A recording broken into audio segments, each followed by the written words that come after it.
হয় মারবো না হয় মরবো। বিএনপি সরকারে যাবে কিনা সেটা আন্দোলন ছিল না, এই বুঝি মারা যাবো, এবার যে মারা যাবো, শ্বাস নিতে পারছিলাম না।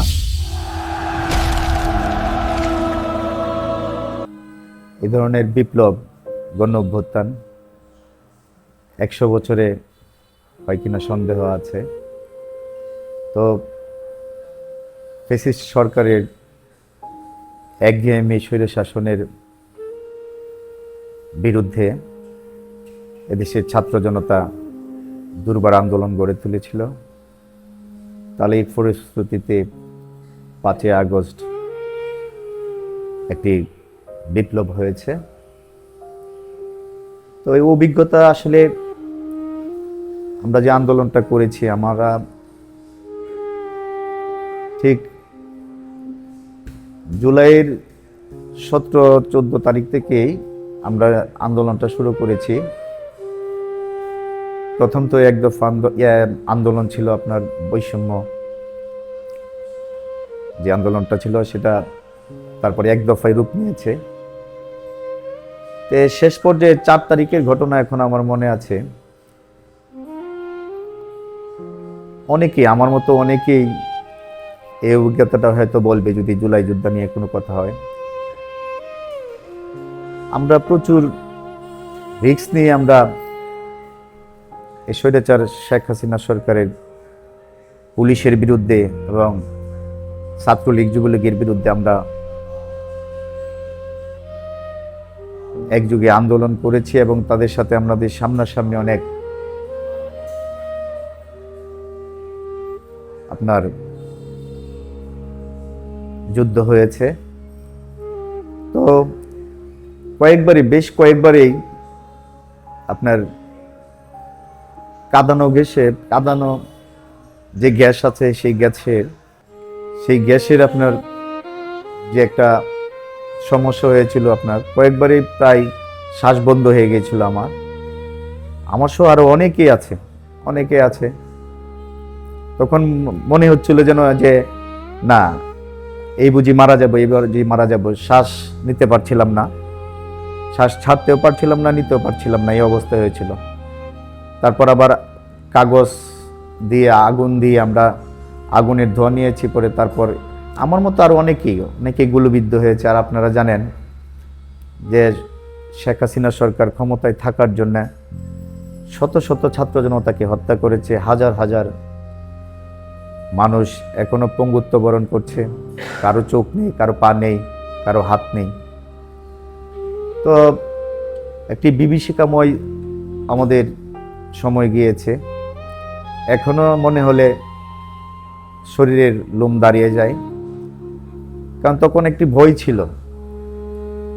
ছিল যে যদি পতন না হয় তাহলে কিশোরগঞ্জ থেকে যে কয়েকজন মামলার আসামি হতো তার মধ্যে আমি পড়তাম, আরো যারা আছে 30-35 জন মামলায় পড়তাম। কারণ বিগত দিনে স্বৈরাচারী শেখ হাসিনা সরকার আমাদেরকে একটার পর একটা মামলা দিয়ে আন্দোলনকে স্তব্ধ করে দিতে চেয়েছিল। তো যাই হোক, সেটি আল্লাহর রহমতে এই স্বৈরাচার শেখ হাসিনার পতন হয়েছে।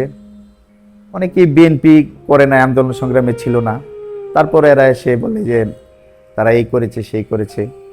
বিগত 17 বছর আন্দোলন সংগ্রামের মধ্য দিয়ে জীবন অতিবাহিত করেছে, যারা পঙ্গুত্ব বরণ করেছে, যারা নিহত হয়েছে, তাদের দিকে এই সরকার একটু দৃষ্টি দিবে, আমাদের তারেক রহমান দৃষ্টি দিবেন। আমরা যে আন্দোলন করছি, প্রত্যেকটা মিছিল মিটিংয়ে আমরা সরকার বিরোধী কোনো আন্দোলন করতে গেলেই আমরা বাসাবাড়িতে ঘুমোতে পারতাম না।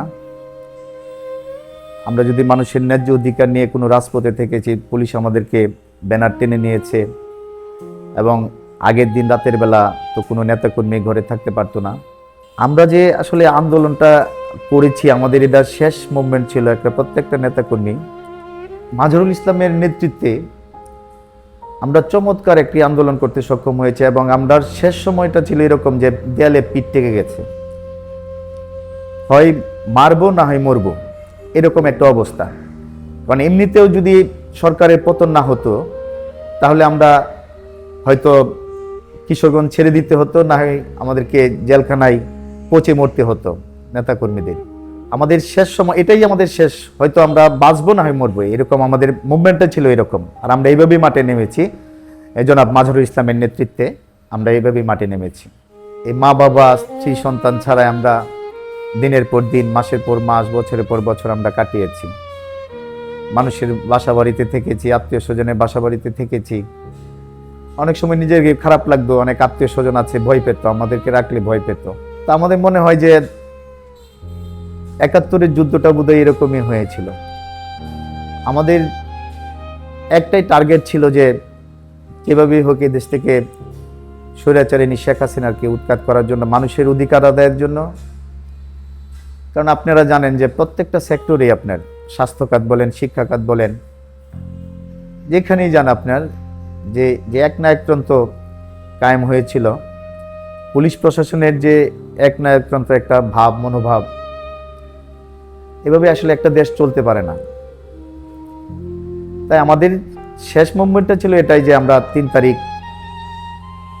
তো রাতে ঘুমানোর, তো এটা আমরা ১৭ তারিখ যতগুলো প্রোগ্রাম করছি ১৭ বছর, আমরা কোনোদিনই বাসা বাড়িতে ঘুমোতে পারিনি।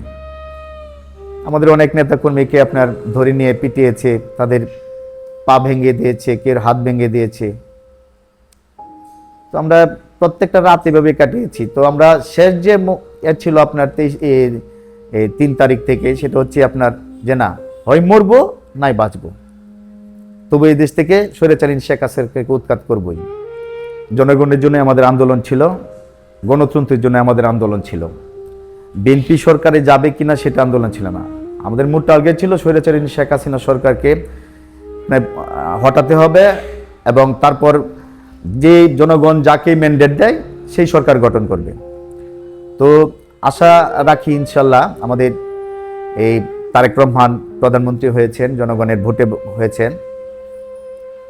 তারেক রহমান আবার নতুন রূপে জিয়া রহমান হয়ে ফিরে আসবে, এটা মানুষের জনগণ প্রত্যাশা করে। এবং যদি তারেক রহমানের সিদ্ধান্ত সঠিক এবং সুন্দর হয় দেশ গঠনের জন্য, তাহলে অবশ্যই অবশ্যই এদেশের জনগণ তারেক রহমানকে তার বাবার জায়গায়, তার বাবার প্রতিচ্ছবি হিসেবে দেখতে পাবে, এবং আশা করি দেশ সুন্দর হবে। তখন জনগণই সাপোর্ট দেবে, জনগণও সাপোর্ট দেবে, এই সরকারকে জনগণও সাপোর্ট দেবে, যদি জনগণের কথা চিন্তা করে যদি সবকিছু হয়।